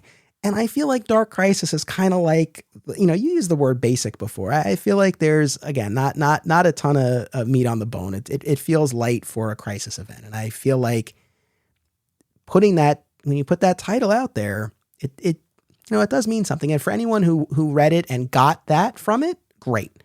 I didn't necessarily, and I do kind of wonder and worry about what's next, and how close in time will the next event be, and will it live up to what I guess I think a crisis should be? But also, who am I? It is what it is. I think that it's good to do storylines because every event is someone's first. We just did a storyline called Night Terrors from DC, in which case, similar to Convergence, all of our monthly titles took 2 months off. We did this storyline called Night Terrors with 2 chapter stories, and then our titles resumed 2 months later. And a lot of people, this was their first, like, I'm going to get all these parts. And it was pretty good. It was better than I thought it would be. It had kind of a 90s vibe in a good way, if it makes sense, in a good way. And it was a pleasant surprise. And I was, again, surprised by the number of people that this was their first foray into a DC event as it was coming out. Now, I think that DC has got to be more careful and deliberate about a crisis, any type of Red Skies event, any type of Red Skies thing, and even the use of the word crisis. You have to be a little more deliberate about that one. Will they be? I don't know. But I personally feel like they need to be a little more careful and intentional if we're going to call something a crisis. Because like you said, we just did Death Metal, which was a crisis because you were in a new DC universe on the other side of the story. They tell you that. It's not just a marketing editorial. They tell you that. We're in a new place now. To do something like this so close together, like, do you think you would have felt better about it if maybe it had been 3 years, 5 years, and not, it wasn't 2 years, right? Not a full 2 years, no. No, definitely not, because Infinite Frontier was 6 parts. Incarnate was 5 parts, and then you're at the doorstep of Dark Crisis. So, would you have felt better if more time passed, perhaps? Maybe. I still, the same thing's what you got. I still think that I'd have the same issues, but maybe it would be alleviated slightly. So maybe I think there might be something to that. As we're talking this through, right? And, you brought up again about how DiDio was ousted and, around, I guess during or right after death metal, we'd have to check the exact timing, but I have nothing to back this up. I have no idea. It's my pure speculation, just based on the way it reads. Right. And also because I'm trying to reconcile some things, right? The way it reads compared to death metal, but also this idea that I keep coming back to, that like Williamson was in on that. So it just seemed odd, to do something that is seemingly kind of chasing some of the same things in terms of this evil force that has been manipulating them and infinite Earths and all that stuff. And I do sort of think that I wouldn't be surprised if the mandate was, hey, we've had a changing of the guard, right? And or maybe the reaction to death metal, wasn't what they wanted, or whatever the case, or maybe just the fact that they had a changing of the guard and it was like, hey, we want to do like that last one wasn't even called Crisis. Like, we want to do a Crisis event. And, if you didn't read that, because there's enough in there that obviously references death metal and the Omniverse and everything, but then there's so much that I feel like steps on its toes. So it's this weird line that it's walking. And so I wonder if, from Williamson's perspective, like parts of this he was tasked with, but he was part of that group that worked on the last event. So that's why there's as much connective tissue as there is. Like maybe there was a very tough line that he was asked to straddle here. I really don't know, but I wonder. Like, Pariah is in Infinite Frontier. So clearly something was planned for going back that far. But it does kind of seem like, I don't want to say, okay, anybody got anything? It's not quite that, but I think that there's got to be a ton of ideas that were in Williamson's notebook from when he was like a kid or something that came into play here. And there's also some things like, all right, you got to get Titan set up. You got to make sure you reference that Deathstroke recently lost another child. And that's part of why he's really buying into this. Like, he's susceptible to the Great Darkness, and he's all in on, shut all this down, attack everybody. I don't know though. I feel like this is what might happen. I think that you're going to read Multiversity and you're going to reread something out of all this content. It might be Final Crisis. It might be that you look at maybe Justice League Incarnate. You're going to pick up something out of the things you've interacted with after you've read Multiversity, because even I didn't realize how much Multiversity, like you said, they can't get away from the map. They cannot get away from the map. And I think that once you read that story, you might feel differently about that. Because right now you're kind of like, oh, they love this map, don't they? Because I think you're thinking of that promo giveaway map is what you're thinking about versus the actual story by Grant Morrison, where that is part of the story. And therefore it keeps turning up as part of our story. So that's my prediction on that. You might reread something. Listen, I was literally surprised that in doing this, that wasn't worked in, similar to how technically Doomsday Clock wasn't really a crisis event, in that something that you're in a new era of DC. It was almost like a reverse crisis where it explained why things were changed, if that makes sense. And certainly I think that you cannot read Doomsday Clock and then read Dark Crisis. I think you can't really go from one to the other, because the intent, the quality is completely different. For sure. Oh, believe me, I thought about doing a Multiversity episode. I will get to it on some podcast at some point. And look, I've done enough of these episodes now, and I've had my opinion change enough times where I don't say any of this like, oh, it's set in stone and I'll never think differently, right? That's not how I operate. And I think it's important to be open-minded, and the idea of maybe revisiting this at some point and maybe if it is sparked by Multiversity, I'm more than open to that. And to be honest, man, I would love it. I would love to go back to Dark Crisis, be like, no, man, I really love it now. And who knows, I might one day go on a huge Nightwing kick, and then I read Dark Crisis from that perspective specifically, and I might feel totally different. So I fully, I fully admit that. Now, I don't know what else to say that we haven't said in all of these epic episodes. I want to thank you for taking part in this. I really want to thank you for listening to all of the episodes as many times as you did. I appreciate it. It's a time capsule. It's a great time capsule because, like I said, other than Original Crisis, I was operating as a retailer, pitching these stories on pretty much all of these, including 0 Hour to a degree. That I was around for all this stuff as recently as Dark Crisis, which is so recent. That's why I don't have a whole lot of. I made a ton of notes, but I also don't have. Not enough time has passed for me to really have more connection to the story. Not enough time has passed. And even if time does pass, I don't really know if I'll be extracting anything more out of this story. Maybe that's not how this story works. Maybe that's not its purpose.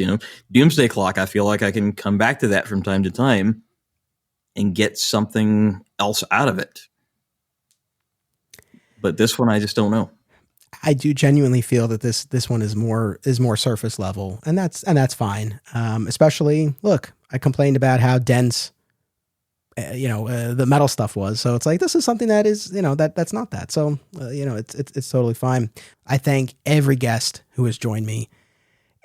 Some homework assignments have been heavier than others. Even though we're going through all of these crisis events, sometimes the page count has varied, but it's always, it's always a lot that we're talking about, even for the quote unquote shorter ones. And so everyone just came in prepared and ready to play, as all of the guests always do. And I always appreciate it, and it makes it fun. And I love having the mix that we have, because it keeps everything fresh. And so I appreciate everyone that's come on to participate. And I so appreciate the audience. Some of these events obviously were more Superman heavy than others. And there's a version of this event on Digging for Kryptonite where I just focused on the Superman centric ones. But I felt like if I was going to do this, I really had to do this and do it this way. And so, our numbers have been consistent, but I've noticed certainly the ones that have been more Superman heavy, they've popped a little bit more on the downloads. And I understand that, but I'm especially grateful. I'm grateful to anyone who's listened to any of these, but especially those who have listened all the way through and have joined us for these events, especially if there are events you haven't read and you've still listened to the episodes. That means a lot. And I really appreciate it. And this was just something that I kind of had the itch to do. I just had to do it. And I'm glad, because man, I had these gaps. There were these recent events that I hadn't read. There were older events that I hadn't gotten what I really needed to get out of them, or I did, but I was just overdue to revisit them. And so going back and seeing the history of the DC universe in this way, and especially seeing the evolution of Superman in this way in select events, has really been fascinating. And yes, some of it's been frustrating, and there have been times where I've been fired up and banging my head against the wall, but maybe going back to what you said before, maybe that is part of what it means to be a DC fan. I think that at this point, it's a uniquely DC experience, and this is what we show up for. And it's just a matter of, there's that fine line of, was that really neat or was that absurd? And you never know how it's going to go. One anecdote I wanted to share, but before I return to the bleed. When I had started here at the store, around 1996, there was an opinion at DC Comics that they did not want to talk about Crisis on Infinite Earths. They did not want to refer to it. They didn't want to talk about it. They certainly did not want to do a graphic novel of it, because I'm pretty sure there had been no graphic novel of it at that point. We were gathering up as often as we could sets of those 12 issues to bind them together, and put them in one magazine bag and offer them up like, okay, you just read 0 Hour, but did you read Crisis on Infinite Earths? Here it is.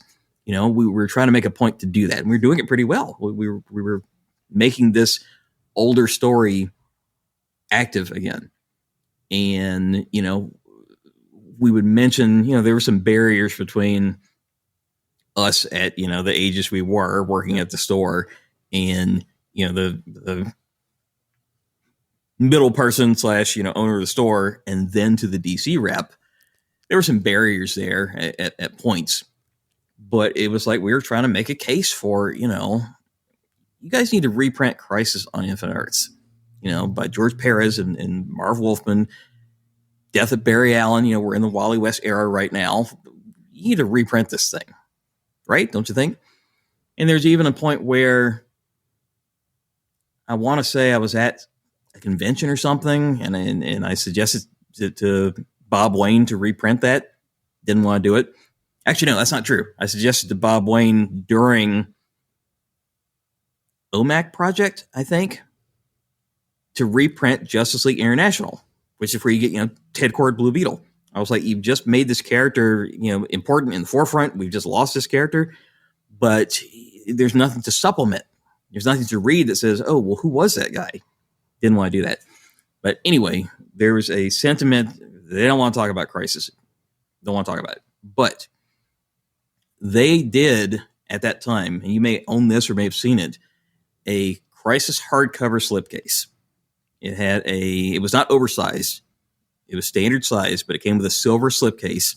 And that is the first time you saw that painted Alex Ross image. You know the one I'm talking about, where it's like all the characters and Barry is running and getting zapped. And, the two Supermen are holding, the characters like that just bold, awesome, incredible Ross image, where I think he painted over George Perez pencils. And it was like, just behold the Crisis. So we were going to make that the big holiday item here at Acme Comics. So we had taken pre-orders, money down pre-orders, because when we suggested this is how many copies we need, the powers that be were like, what? Absolutely not. Because I think we were asking for 50 copies because we had 40 sold, cash in hand, just to ensure that, look, the people have paid for this, so we got to get this, which normally isn't something we would have done. But it's supposed to be the big holiday item. As will happen, we're getting weeks away from the heart of Christmas. Thing is not here. Thing is not here. Thing's not here. And thing isn't here. So I want to say the week before, we'd seen the invoice for next week, not on there. We had to generate this voucher for a copy of Crisis on Infinite Earths. So a person that bought one for someone else would be able to present them with something. And I think there's a handful of copies of this document that exist in the world. Not many, but we had to very quickly come up with something. So for gift purposes, you could hand the gift recipient something versus I bought you this hardcover. I don't know when it's coming in. So I do have a copy of that on my shelf just for sentimental reasons, from that point of time here at Acme Comics. So if you ever see one of those in the wild or you look one up on eBay to see what it looked like, that was the one. That was the one. Oh, thank you for sharing that. I do remember. I never owned it, but I do know what you're talking about. But I will look it up just to take a look at it again. It's crazy to think, right, that they needed any convincing to reprint that, even in an earlier era where things were not getting reprinted all the time. But still, the big things were, right? And you would think that would be one of them. It's wild to think about. I mean, thankfully now it's gone through multiple iterations. I think the most recent one would be that 35th anniversary hardcover. I'm assuming we'll be getting a 40th anniversary one in a couple of years. But what a far cry. I don't know where that sentiment came from, because that, surely Paul Levitz wouldn't have felt that way. So I don't know where that was coming from. Maybe marketing was saying, let's not talk about this. I don't know. Amazing. Well, thank you for that. Thank you for everything. Thank you to the guests. Thank you to the audience. One thing I know for sure, while this is the end of our 13 episode Red Skies event, I know there will be a chapter 14 and a chapter 15 down the line, because one thing that we know, it's really only a matter of when, not if, when it comes to DC. And I mean, more immediately and more specifically, we know we're getting an animated adaptation. And of course, when the time comes, we'll cover that. But next week, we will move into Blue Skies, and we'll actually check in on the current Superman title. So I'm excited to get caught up on what's been going on in the book since Action 1050. So we'll catch up on the past, half year or so of the Superman titles. I'm really excited. We have a few fun standalone episodes coming up over the coming weeks. And then I've announced this already on social media, but we'll be finishing the year with this 6-part Krypton-centric event that I'm really excited for. So please make sure you keep tuning in. Thank you all. And of course, as always, it's about what you do. It's about action. This show is part of the Flat Squirrel Podcast Network, home to Digging for Kryptonite, another exciting episode in the adventures of Superman, Summoning the Zords, and My Comic Shop History, available wherever you get your podcasts. Be sure to subscribe and leave a review today. Sign up at patreon.com/Anthony Desiato for additional content. Thank you all.